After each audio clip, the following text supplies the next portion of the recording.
Okay, here we are in Chapter 3, and Chapter 3 really switches gears. We've been in Chapter 1 where we've talked about classifications of substances, and then Chapter 2, which was really math-heavy, and Chapter 3 comes down to really what's your atom made of? What is the atomic structure? So this may be something you've learned maybe in middle school or maybe in high school class, that an atom is made up of protons, neutrons, and electrons. Protons are located in the nucleus in the center of the atom, and each individual proton has a +1 charge, it's positive. The number of protons is actually a really great indicator of what the identity of your element is, because it tells us the atomic number, and the atomic number tells us which element.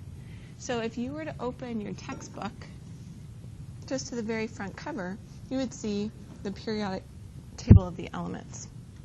Let's see if I have a slide of that. Oh, where's the atomic number on the periodic table? So you've got it open, and let's say you're looking at hydrogen. Hydrogen's box on the periodic table looks something like this. It's up in the far left corner, and it's got the element symbol for hydrogen, and it has a number right here, and then it has another number down here. Well, the atomic number, or the number of protons, is right there at the top.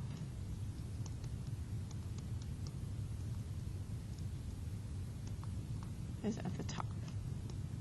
And you'll notice when you look at your periodic table that the elements are listed by atomic number. So you start with hydrogen on the first row, and you move over to helium, still on the first row, and its atomic number has increased to 2. Neutrons are also located in the nucleus. They are neutral.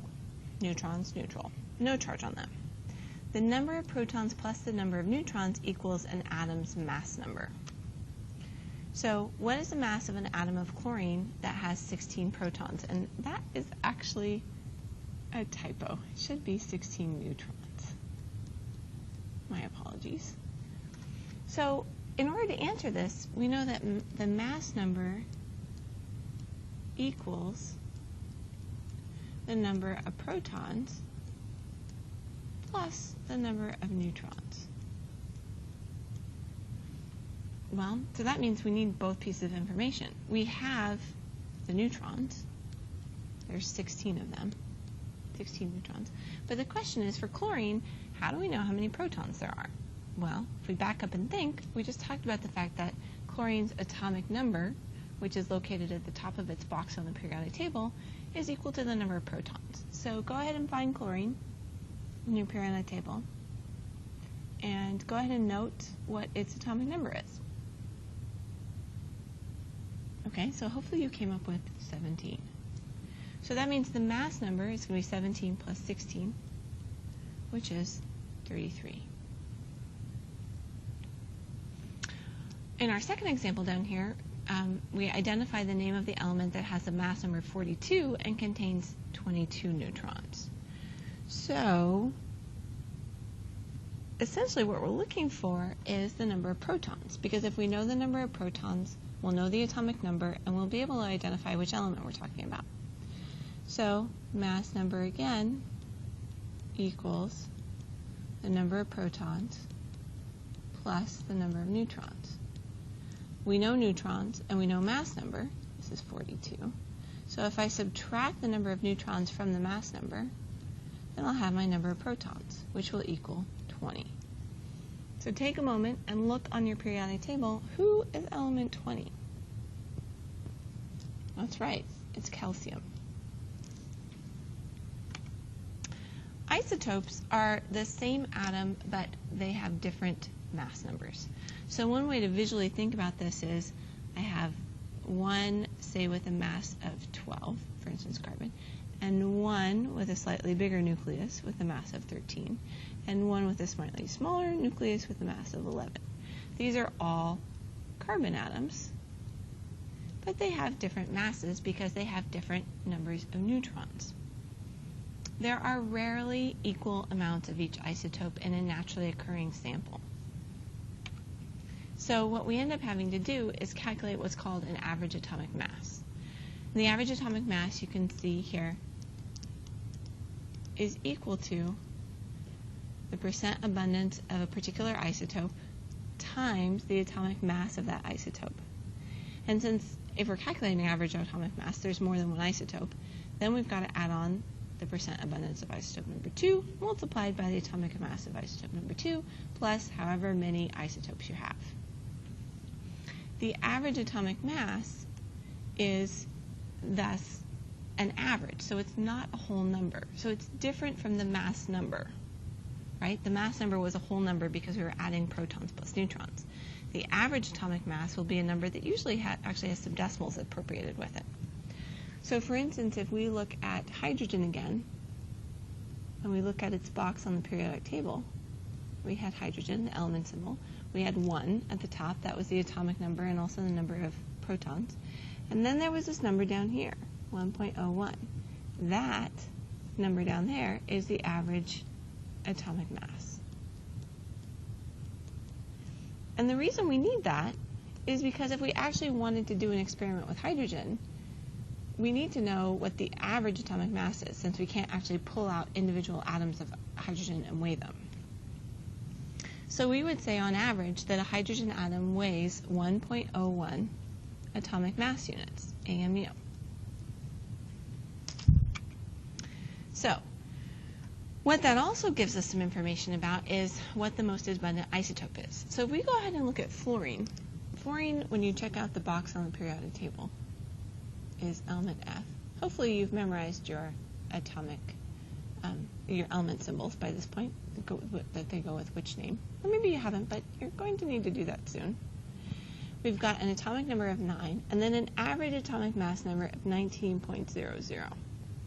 If this is an average, what does that suggest to you about the biggest contributor to the average? Well, it's probably 19. So the most abundant isotope of fluorine probably has a mass number of 19. Let's go ahead and check 30A in your textbook.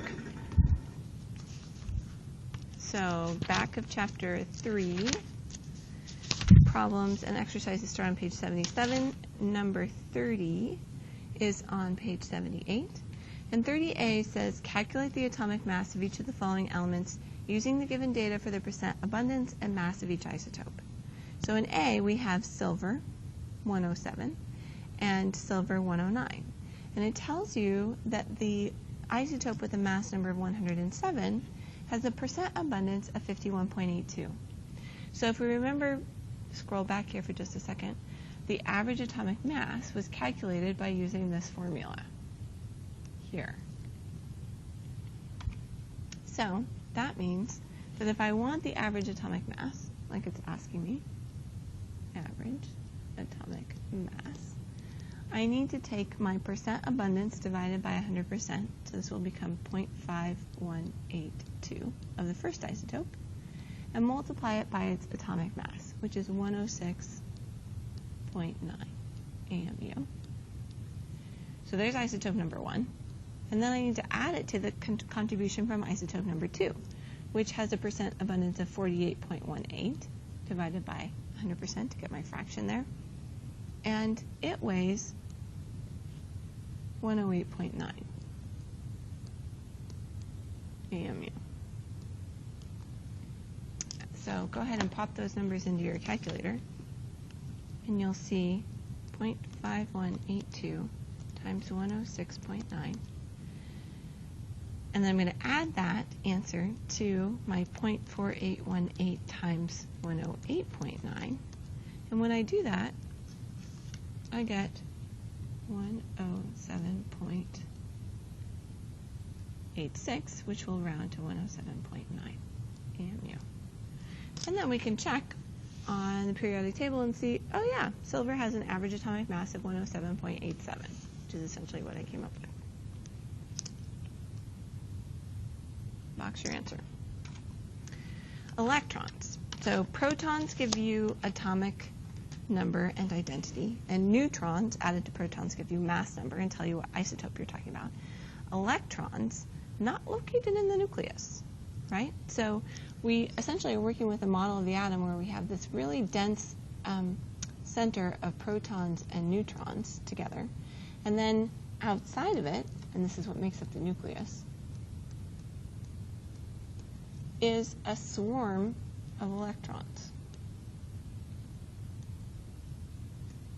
Blah, here's my electrons all around the nucleus, swirling around. Each electron has a -1 charge. So now we have two types of charged particles. We have protons, which have a positive charge per particle, and electrons which have a negative charge per particle. So if I have equal amounts of protons and neutrons, then my total charge on my atom would be 0. If, however, I have a different number of electrons from protons, then I can calculate the charge on the atom by taking my number of protons and subtracting my number of electrons, and that will give me charge. Atoms with charges due to loss or gain of electrons are called ions. And if they're a positive ion, they're called a cation, and if they're a negative ion, they're called an anion. People always think they ought to be called dog ions, dogs and cats, but they're not. Actually, it comes from cathode and anode, which has to do with batteries. So, what is the charge on an atom of chlorine that has gained 1 electron? So, chlorine, we found earlier, had 17 protons. 17 positives, essentially. If it gains 1 electron, how many electrons does it have? Well, it's got 1 more than it had protons, because all atoms start out as neutral. It's only when they start to lose or gain electrons, that they become charged. And when that happens, we call them ions, just like we talked about. So if chlorine gains 1 electron, then it has 18 electrons. So it has 1 more negative than it does positive. And we said that to calculate charge, we would take our protons minus our electrons, and that would equal charge. So 17 minus 18 equals -1. So my charge on my chlorine is -1. Now, you can do this math that we just did here, or you can think about it. The fact that I have 1 more negative thing than positive thing means that my overall charge is -1. In our second example, how many electrons are present in the +2 ion of calcium? Well, calcium, we know from the periodic table, and its atomic number, has 20 protons. And if it has a +2 ion, then that means it has 2 more protons than electrons. Which means that, how many electrons should I have? Well, I should have 18. And we could check that by saying my charge is 20 minus 18, which is +2, which is what the problem told me. To denote an isotope, we use what's called a complete isotope symbol. It's going to include the element symbol, the mass number, the atomic number, and the charge. So in my first example here, I have 84 protons, 86 electrons, and 120 neutrons. And my complete isotope symbol is going to include all that information in a specific way. The first thing I need is the element. So 84 protons, when I look on the periodic table, tells me we're dealing with polonium. So I write my element symbol first. Then, in the upper left-hand corner, I'm going to put the mass number. And the mass number, remember, is the protons plus the neutrons. So 120 plus 84 is 204. That's my mass number. The mass number goes right up here. There's my mass number. The atomic number goes also on the left side, but on the bottom. So 84 protons. There's my atomic number. The charge is going to go in the upper right-hand corner. So when I look at this, I see I had 84 protons, 86 electrons. I don't have equal amounts of charged particles. I have 2 more electrons than protons, which means that my charge overall will be -2. And there's my charge written in the upper right-hand corner. So go ahead and do the same thing with an ion of iridium that has 74 electrons and 124 neutrons. Go ahead and hit pause while you do that.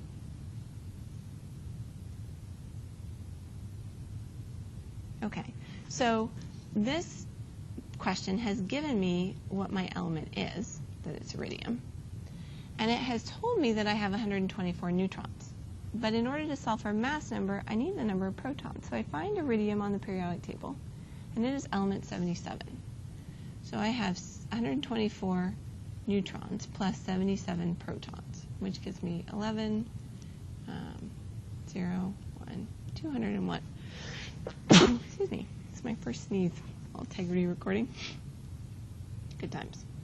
So my mass number is 201, and my number of protons, or my atomic number, is 77, so they go down here. And then my charge, I had 77 protons and 74 electrons. So I have 3 more positives than I do negatives. So my total charge is plus 3. Hopefully that's what you came up with. So you might find yourself answering questions like this, where you have to fill in the blanks in the table. So in this first row, we have 19 protons, 21 neutrons, and 18 electrons. And the first blank that we run into is here with the mass number. So mass number, remember, is protons plus neutrons. So 19 plus 21 is going to be 40. The atomic number is the same as the number of protons. So I just transfer that number across. My charge is protons minus electrons. So I had 19 minus 18, which means I have a charge of plus 1. And my complete isotope symbol is now, I've got to figure out which element this is. Find element 19, it's potassium, and fill in. Mass number goes in the upper right, atomic number goes in the bottom right, and charge goes in the, mass number goes in the upper left, atomic number goes in the lower left, and charge goes in the upper right. So go ahead and hit pause and complete the next 2 rows of this table, and then start the recording back up when you have those answers. Okay, so here I've got atomic number already given, so I can fill in my number of protons. I've got the mass number and the atomic number, so if I subtract the number of protons from that, I should have the number of neutrons, which should be 57 neutrons. My electrons, if I look at my charge, it's a plus 3, which tells me I have 3 more positive things than negative things. So if I have 43 protons, I must have 40 electrons. My complete isotope symbol, I need to figure out which element this is. Element 43 is technetium, Tc. Put my charge up here, my mass number up here, and my atomic number down there. On the bottom row, let's see, I have mass number and neutrons, which will allow me to get to protons by subtracting. So 34 minus 18. And my brain's gone to mush. I have to put it into my calculator to do. Minus 18 is 16. So I have 16 protons, which means my atomic number is also 16. My electrons, if I know my number of protons and my charge, I can see that my charge is -2, which tells me I have 2 more electrons than protons. So I have 16 protons, so I'll have 2 more electrons than that, which is 18. My complete isotope symbol, I need to figure out which element this is. Element 16 is sulfur, -2 charge over there in the top right, mass number in the top left, and atomic number in the bottom left. Okay, now I'm going to switch gears slightly, end this show, and open my next one, which is about electrons. So we're going to talk more specifically here about electrons, because we've just used them for charge, but it turns out where electrons are is actually a good bit more complicated than just drawing a little smeary drawing. So where are the electrons? We said they're outside of the nucleus. And there's two models that you may have run into, one more likely than the other. Probably at some point in your life, you were sitting in a class and somebody said, some science teacher said, the nucleus is in the middle and there are rings around the nucleus. And on those rings are where the electrons live. And this is the Bohr model, that we know exactly where the electrons are. They're on these nice little orbits, and the electrons can jump back and forth. And we still use the Bohr model for a couple of different things. The other model is the quantum mechanics model, and this is more complex, and it's the one that we're going to talk about in more detail. It still has the nucleus in the middle, but the quantum mechanics model says we don't know the exact location of an electron. So we can know the probable location,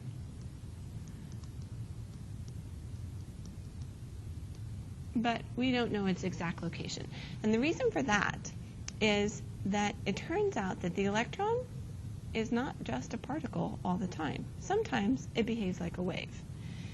And if you think about waves in the ocean, you can't pinpoint exactly where they are because they're this continuous form of energy. So for quantum mechanics, our model of the electrons is that they are somewhere around the nucleus in some smear of electron density, which I'm drawing in here very artistically. Kind of looks like a, well, I don't know. You can decide what it looks like. But the idea here is we don't know the exact location of the electron. We can know essentially where it's likely to be because of the wave nature of the electron. The Bohr model thinks that the electron works perfectly well as a particle. And that's why we can have these nice rings that we were looking at. Quantum mechanics says, well, the electron can actually be both a wave and a particle, which makes things more complex. So, oh, here's a nice pretty picture. Your quantum mechanics model of the electron, we don't know for certain. The probable location is based just on its energy. So, one way to think about this is thinking about it in terms of the address of the electron. And if you think about it, in an address, we have a state that you live in, Washington, a city that you live in. You might live in Everett or Mukilteo or Lake Stevens or wherever, and a road that you live on. And then if we want to get really specific, we can talk about your house number or your apartment number. For an electron, the similar things that we're talking about are a shell, a subshell, and an orbital. So let me go back there for a sec. If you think about it, the state is the least specific of the three, state, city, and road, right? In Washington state, lots of people live there. We narrow down our geographic location when we get to a city, and we narrow it down even more when we get to a road. So it's the same idea with the electron address. The shell is the broadest category. Within shells, we find subshells, so we're narrowing down our specificity. And within subshells, we get even more specific to orbitals. So electron shells. These correlate to how far away the electron is likely to be from the nucleus. If you have a low number electron shell, it means that the electron is quite likely close to the nucleus. These numbers could be 1, could be 2, could be 3, could be all the way to 7. They correlate to the row on the periodic table. So for example, if you look at phosphorus on the periodic table, it's in the 3rd row. So that means that phosphorus's last electron is in shell number 3, or the 3rd shell. Now, phosphorus has a whole bunch of other electrons as well, but its last one, just like phosphorus itself and its position on the periodic table, is in the 3rd row. So that tells us that phosphorus is its last electron in the 3rd shell.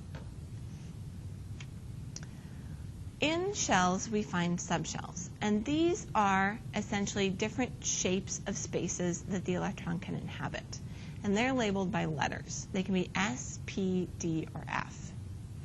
The S subshell, you can see here in A, is a nice purple sphere. Now, is your S subshell actually purple? No. But the probability density map that we're talking about where we think the electron might be, is a sphere when it's in an S subshell. In a p orbital, or a p subshell, we have a, oh boy, for some reason it has just kicked me out. Hold on, let's see what the problem is.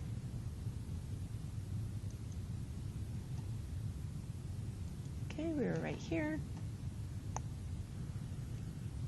Go back to my slideshow. Okay. So in a d orbital, we have actually these 4 lobes that come together, and in an f orbital, it gets really complex. So what do you have to be responsible for knowing? You need to know that an s orbital is a sphere, and a p orbital is this infinity-shaped sign. Okay. More on subshells. They're going to be labeled by their shell number and their type. So for instance, if I have a spherical-shaped subshell, it's the S. But it could be the 1s, or the 2s, or the 3s. So we'll label it according to its shell number as well. So that number here, oops, get that back. My number here is the shell number. So in 3D, we're saying it's a D-type subshell in the 3rd shell. And for F, we're saying it's an F-type subshell in the 4th shell. The subshell is going to correlate to the column on the periodic table. So the first 2 columns of the periodic table are the S block. The last 6 columns are the P block, the middle 10 are the D block, and the lower 14 are the F block. And I think I have a picture that shows this. Yes, I do. Fantastic. So when you look at this, you can see that here, my first 2 columns are color coordinated. And this actually is just like your periodic table on the inside of your textbook cover. The colors are different, but the idea is the same. First 2 columns are the S block. The middle 10, from here to here, these are the D block subshell. The last 6, minus helium, which is weird because it actually sits in the S, are the P's. And down here, all of these 14 are the F's subshell.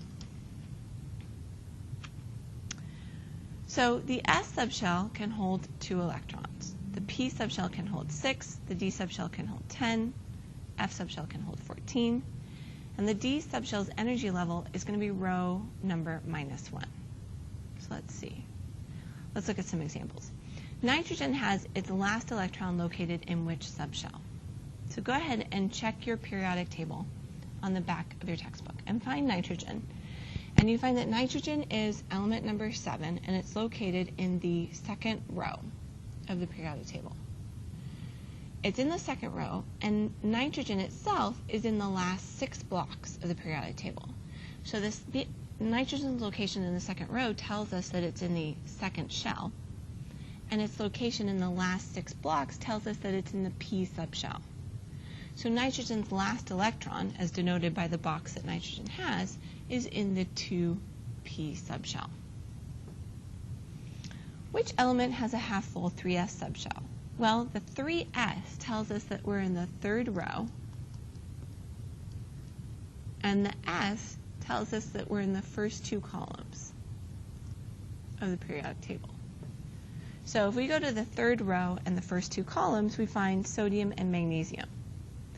Now, each of the boxes on the periodic table essentially represents an electron. So first the S subshell, remember we said it could hold 2 electrons, which also turns out is 1 orbital, but we'll get to that in a minute. So if the S subshell can hold 2 electrons, then that means to be half full, it only has 1 electron present. So in the 3s subshell, the element with only 1 electron, or only 1 box into the 3s's, is sodium. Magnesium would have 2 electrons because it's 2 boxes in the 3s. So it would be full. Sodium's half full because it only has 1. Which element has 1 electron in the 4d subshell? Now D's, remember, are tricky in that their energy level, this number right here, is always going to be 1 minus, that their row number is always going to, their energy level is going to be the row number minus 1. So the 4Ds will actually be found in the 5th row, starting with element 39 and running all the way to element 48.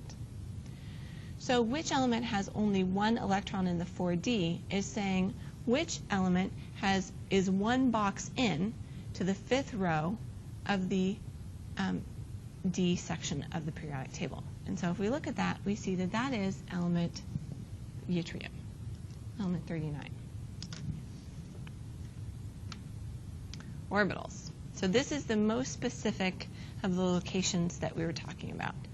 Orbitals, each orbital holds up to 2 electrons. The s subshell has 1 orbital, holds 2 electrons. The p subshell has 3 orbitals for a total of 6 electrons.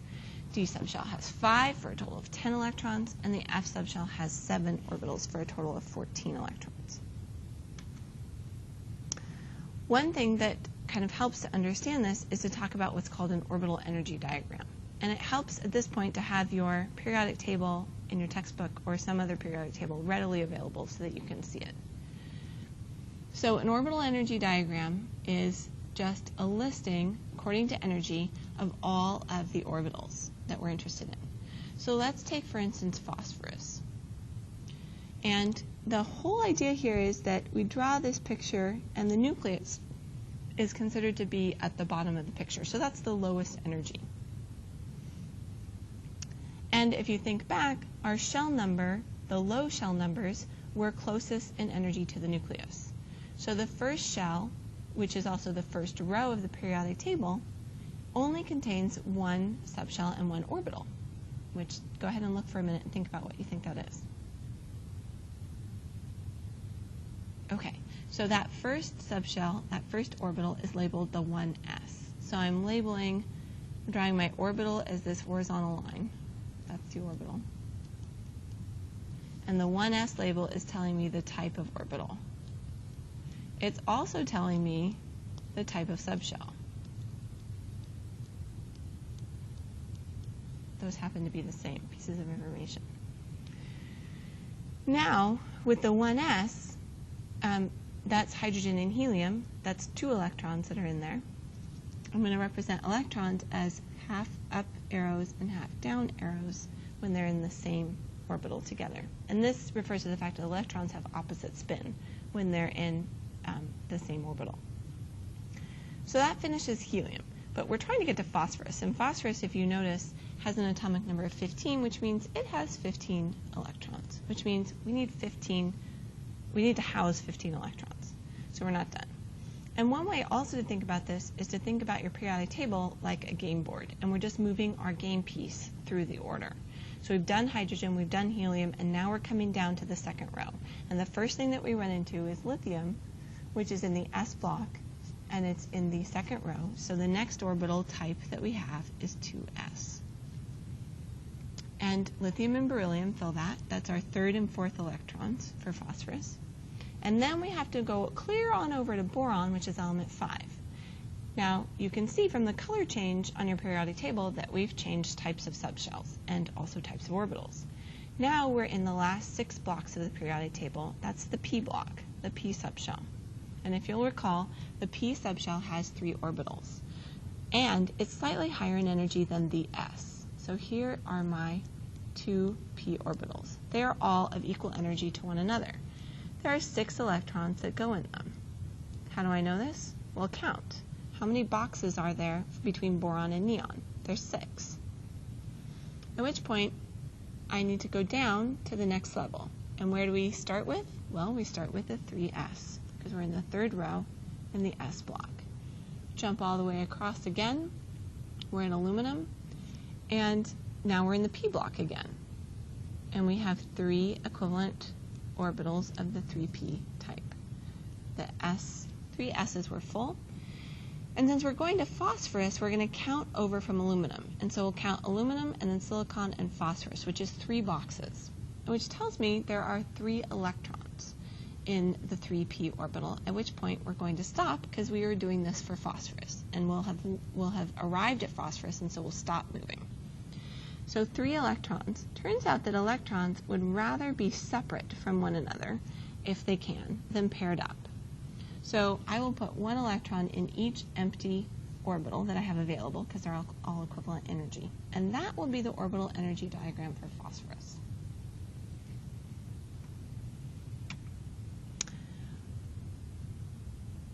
There's a shortcut to doing an orbital diagrams, and it's called doing an electron configuration. So it takes all of the orbitals and the electrons within them and lists them.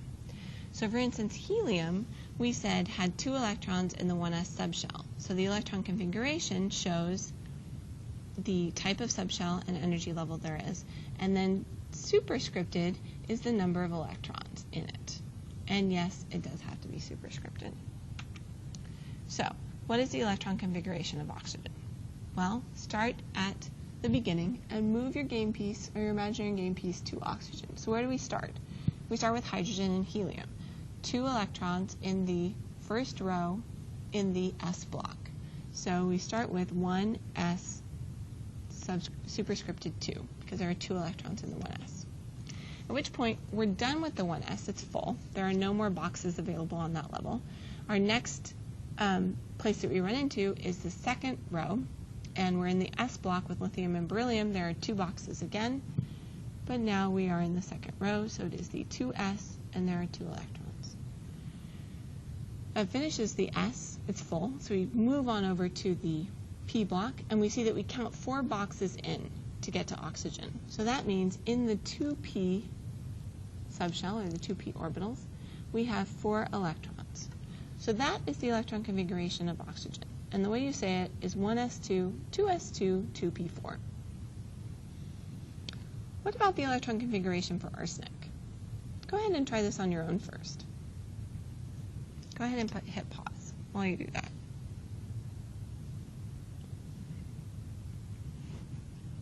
Okay, arsenic. Arsenic is element 33, which means I've got to have places for 33 electrons. I'm going to start at the beginning, just like I did with oxygen. So 1s2, 2s2, 2p. This time, I'm not stopping at oxygen. I'm going to finish out the p's, and there are 6 boxes, so 2p6. That brings me on down to the third row, the S block, 2 boxes, so 3s2. I jump across from magnesium to aluminum. I'm in the 3p's, 6 boxes, because I'm not to arsenic yet. Down to the fourth row, the first thing I run into is the S block, 2 boxes, which is 2 electrons for 4s2. And now I'm in the D's. And what you want to remember about the D's is that the energy level is the row number -1. So I'm in the 4th row, but the energy level for the D's will be 3. So I will do 3D, and then I will count boxes across. 1, 2, 3, 4, 5, 6, 7, 8, 9, 10. So there are 10 electrons. And between zinc and gallium, element 30 and 31, I'm emptying out the D's and moving into the P's. And I'm moving into the 4P's, right? I already did the 3P's. And arsenic is 3 boxes in, so it is 4P3.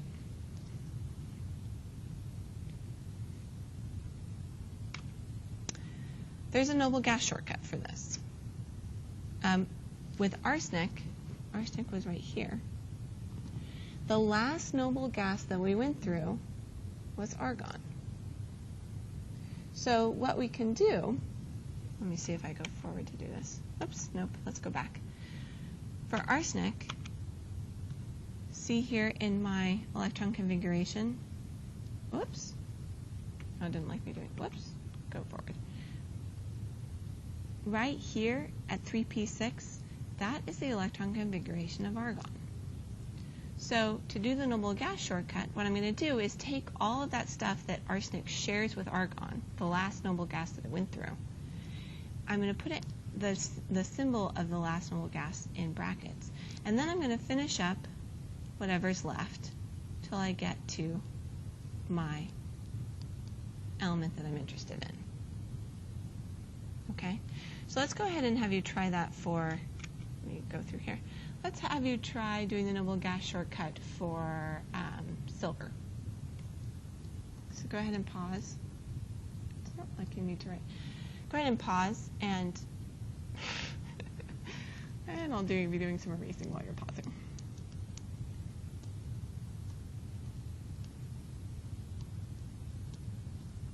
Silver. Noble gas shortcut for silver. So if we look at silver, it's element 47. The last noble gas that I had to pass through to get to silver was krypton.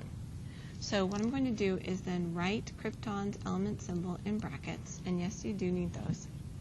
And then I'm going to start from there with my electron configuration. So that leaves me, after I leave krypton, the next place I end up is in the 5 S's, and there are 2 boxes.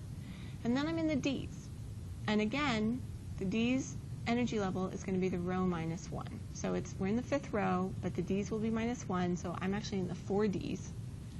And silver is in the 4 Ds. So I'm going to count over 1, 2, 3, 4, 5, 6, 7, 8, 9, and stop on silver. So the noble gas shortcut for the electron configuration for silver will be krypton, in brackets, 5s2, 4d9. So after you've completed these PowerPoint presentations on Chapter 3, you should be able to complete all of the homework problems in your textbook in Chapter 3, which would be 1 through 94. And I encourage you to at least do the odds, if not all of them, if you're finding this to be difficult.